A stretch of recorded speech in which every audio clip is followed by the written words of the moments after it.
Hello student, this is Shaheen and in this particular lecture video, we are going to discuss MCO 05 Accounting for Managerial Decision और इसमें हम इस assignment को discuss करने वाले हैं।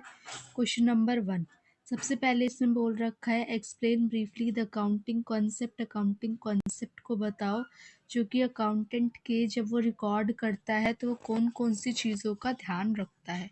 तो क्वेश्चन नंबर 1 को डिस्कस करते हैं। क्वेश्चन नंबर 1 आप देख सकते हो, इसका सॉल्यूशन मैंने प्रोवाइड कर दिया है। That is the accounting concept और जो आइडियाज़ होते हैं ये हर एक बिजनेस के लिए इम्पॉर्टेंट है। अब इसमें अलग अलग जो आप बोल सकते हो रिकॉर्ड्स होते हैं, चाहे वो कॉन्सेप्ट बिजनेस एंटिटी कॉन्सेप्ट को मान लो, चाहे वो फाइनेंशियल ऑर्गेनाइजेशन फाइनेंशियल ट्रांजेक्शन से रिलेटेड होती है।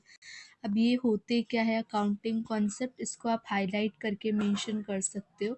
ठीक है, ऐसे हाईलाइट करके आप मेंशन कर सकते हो। अकाउंटिंग कॉन्सेप्ट का मतलब क्या होता है, कुछ आइडियाज़ कुछ कंपोनेंट्स जो कि अकाउंटिंग को इम्पोर्टेंट बनाते हैं फाइनेंस और इकोनॉमिक्स के हिसाब से। ठीक है, फिर उसके बाद concept and principles are critical part, ये आपका क्रिटिकल पार्ट इम्पॉर्टेंट पार्ट के तौर पे देखा जाता है।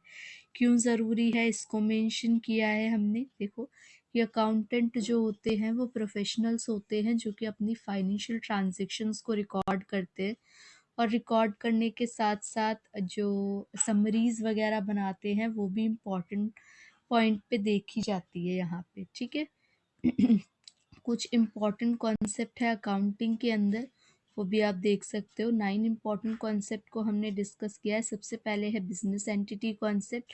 बिजनेस एंटिटी कॉन्सेप्ट का मतलब ये होता है कि जो बिजनेस है वो सेपरेट है अपने ऑनर से, कोई भी लिंक नहीं है उनके बीच में। अगर कोई भी क्राइम या कुछ भी प्रॉब्लम बिजनेस के पॉइंट ऑफ व्यू से होती है तो business is responsible, you are not wholly responsible. ठीक है, तो बिजनेस को लॉक किया जाएगा, आपको इससे रिलेटेड कोई भी डिफ़िकल्टी नहीं होगी ऑनर को।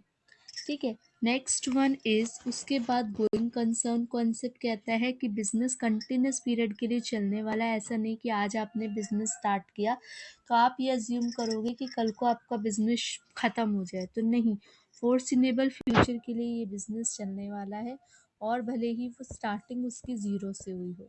ठीक है, तो अकाउंटेंट को ऐसा अप्लाई करने की ज़रूरत नहीं है गोइंग कंसर्न कॉन्सेप्ट। वो ये नहीं सोचेगा कि मैं अब डिविडेंड नहीं पे कर पाऊँगा या मैं क्रेडिट नहीं पे कर पाऊँगा, लॉसेस एंड नेगेटिव ऑपरेशंस। ठीक है, negative financial positions, unable to pay back crucial debt, unfavourable legal और regulatory actions. Now money measurement concept क्या कहता है कि all those transaction which are measured only measured in money can be recorded, उनको ही हम रिकॉर्ड करेंगे जो मनी की टर्म्स में नहीं रिकॉर्ड हो सकती, जो मनी की टर्म्स में नहीं हम रिकॉर्ड कर सकते। मतलब किसी की क्वालिटी है, खूबी है, तो उसको हम फाइनेंशियल एस्पेक्ट से नहीं लिखेंगे। मनी मेजरमेंट कॉन्सेप्ट ये कहता है। ना अकाउंटिंग पीरियड कॉन्सेप्ट ये कहता है कि जो भी आपकी अकाउंटिंग होगी फोर्स सेल, फॉर एग्ज़ाम्पल आप बोल सकते हो 1 पीरियड के लिए रहेगी, मतलब 1 साल के लिए रहेगी, 3 मंथ 6 मंथ, और जो भी आप प्रिपेयर करोगे वो अराउंड 1 ईयर के लिए भी रहेगी। ठीक है, इसके हिसाब से आप कर सकते हो। Next one is accrual concept. Accrual concept ये कहता है कि बोथ कैश और credit transaction can be recorded in business, क्योंकि हर बिजनेस कैश ट्रांजेक्शन को नहीं कर पाता तो वो दोनों ट्रांजेक्शन को रिकॉर्ड करता है। For example a company record credit purchase at the time of purchases rather than when it पे बैक द सेलर, और आप इसको रिकॉर्ड करोगे जब वो ट्रांजेक्शन अकर होगी एट दैट टाइम। रिवेन्यू अगर मिल जाएगा तब आप उसे रिकॉर्ड करोगे। ठीक है, अंडर द रेवेन्यू रियलाइजेशन और revenue recognition, a seller records potential revenue from a transaction regardless of whether they have or have not received proceed। मतलब रिसीव हुई है नहीं हुई वो एक अलग बात है, लेकिन आप जो पोटेंशियल रेवेन्यू कलेक्ट हो सकता है उनकी एंट्रीज करोगे।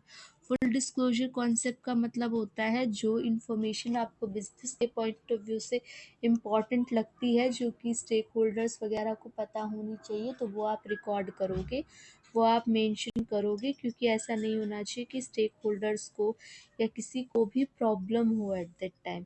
Next one is dual aspect concept. Dual aspect concept ये कहता है बोथ द ट्रांजेक्शन, हर एक ट्रांजेक्शन के दो एस्पेक्ट्स होते हैं, दो अकाउंट में रिकॉर्ड होती है हर एक ट्रांजेक्शन। ठीक है, अगर मान लो परचेजेस हो रही है तो आप सामान को खरीदोगे, है ना, परचेजेस कर रहे हो, आप सामान को खरीद रहे हो, तो आप एक तरफ कैश की ट्रांजेक्शन, मान लो कैश में परचेजेस हो रही है, तो आप एक तरफ पैसा दे रहे हो, सामान ले रहे हो, तो दो एस्पेक्ट्स कहीं ना कहीं उसमें लिंक हो रहे हैं। Next one is materiality concept. Materiality concept ये कहता है कि जो अकाउंटेंट है, ठीक है, इस कॉन्सेप्ट के हिसाब से न अकाउंटेंट और a businessman may remove negligible transaction. Negligible transaction को वो क्या करेंगे, रिमूव करेंगे, have a bearing on final account. This concept is open to subjective interpretation and the basis for using materiality concept. उसके बाद जो लार्ज कंपनी होती है वो फिगर्स को राउंड ऑफ कर सकती है। स्मॉल फर्म मतलब वो कहाँ तक कर सकती हैं, करोड़ तक एडजस्टमेंट, और ये कहाँ तक कर सकती हैं, लाख तक एडजस्टमेंट। तो आप कुछ कुछ पॉइंट को हाईलाइट करके कुछ इंटरेस्टिंग वे में अपना जो असाइनमेंट है वो प्रिपेयर कर सकते हो, ताकि और लोगों से आपका असाइनमेंट जो है वो हटके लगे। नाउ दिस इज क्वेश्चन 1, जिसके अंदर हम लोगों ने ये डिस्कस कर लिया पूरा का पूरा अकाउंट्स का एक क्वेश्चन। नेक्स्ट क्वेश्चन में क्वेश्चन नंबर 2 के अंदर हम बात करेंगे नेक्स्ट पार्ट की। और अगर आपको हिंदी में पीडीएफ चाहिए, हिंदी में पीडीएफ चाहिए, या हिंदी में आपको जो भी है कंटेंट चाहिए, तो आप लोग कमेंट सेक्शन में मेंशन कर सकते हो। बाकी टेलीग्राम चैनल का लिंक मैं दे दूँगी, उसको आप देख लेना अपने एंड से। ठीक है, बाकी आप लोगों से मिलते हैं नेक्स्ट लेक्चर वीडियो में। Thank you for watching and be happy students.